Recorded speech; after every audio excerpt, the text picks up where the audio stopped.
আসসালামু আলাইকুম। আশা করি সকলে আল্লাহর রহমতে ভালো আছেন। আজ আমি আপনাদেরকে একটি সহজ পিঠা তৈরি করে দেখাবো।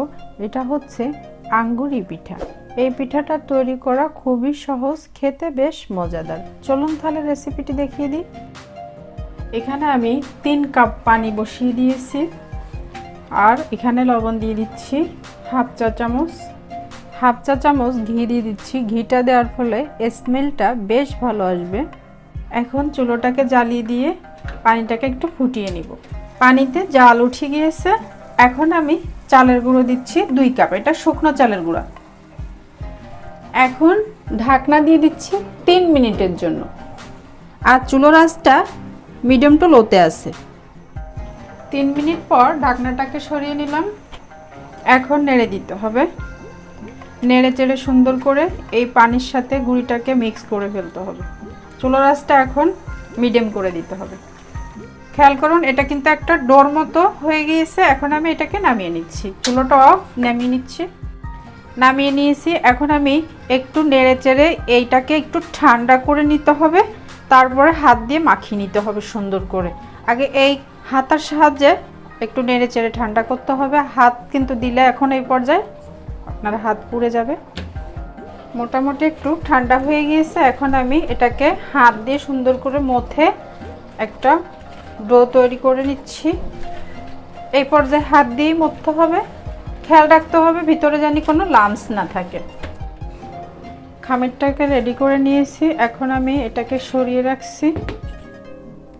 একটা ভিজা কাপড়ের সাহায্যে ডোটাকে একটু ঢেকে রেখে কাজটাকে স্টার্ট করতেছি। ঘি কিংবা তেল একটু হাতে মেখে তারপরে কাজটা স্টার্ট করবেন, তা না হলে এটা দেখা যায় হাতে জড়িয়ে যায়। আর যদি আপনি ঘি কিংবা তেল একটু মেখে নেন তাহলে কিন্তু ভালো হয়। এখানেও একটু মেখে নিতে পারেন। জাস্ট একটু খামির হাতে নিয়ে হাতে একটু বলের মতো করে আগে প্রথমে আপনি একটু বলের আকার করে নেবেন। তারপরে বলের মতো হওয়ার পরে আপনি এভাবে করে নেবেন। এভাবে করে নেওয়ার সাথে সাথেই দেখবেন সুন্দর একটা আঙ্গুরের সাইজ হয়েছে। এই তো একটা হয়ে গেল। এভাবে করে আমি সবগুলো তৈরি করে নিব। আর একটা প্রসেস দেখিয়ে দিচ্ছি।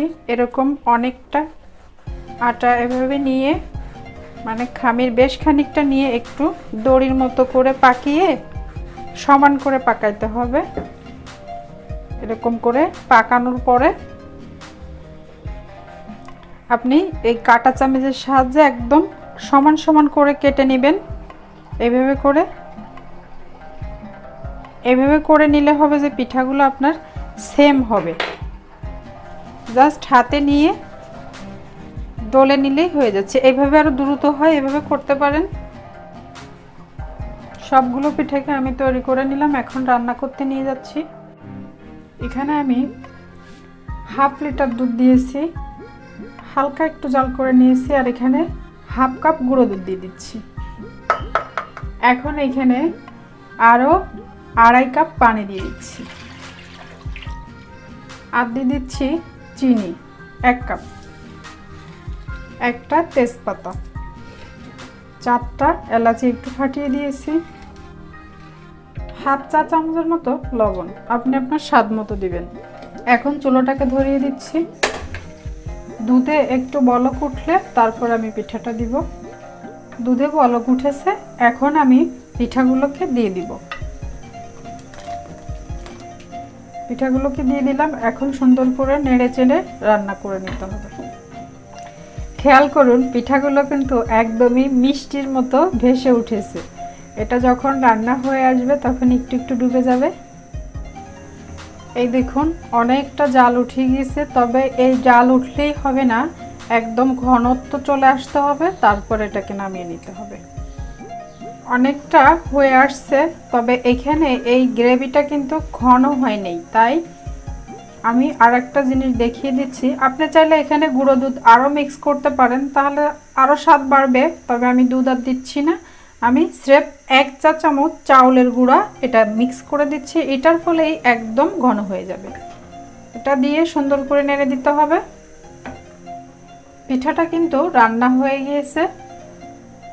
আর এটা ঠান্ডা হওয়ার পরে আরও ঘন হয়ে যাবে। আর যদি আপনি আরও ঘন করতে যান তাহলে কিন্তু ঠান্ডা হওয়ার পরে পিঠাটা বেশি জমে যায় তখন আর ভালো লাগে না। এখন আমি চুলাটা অফ করে দিলাম। তৈরি হয়ে গেল আঙ্গুরি পিঠা। এই পিঠাটা তৈরি করা একদমই সহজ, আর রেসিপিটা সহজভাবেই দেখালাম। আশা করছি আমার রেসিপিটি ভালো লেগেছে। ভালো লাগলে ভিডিওতে একটা লাইক দিয়ে দিবেন, আর যারা নতুন তারা একটু সাবস্ক্রাইব করে দিবেন। আল্লাহ হাফেজ।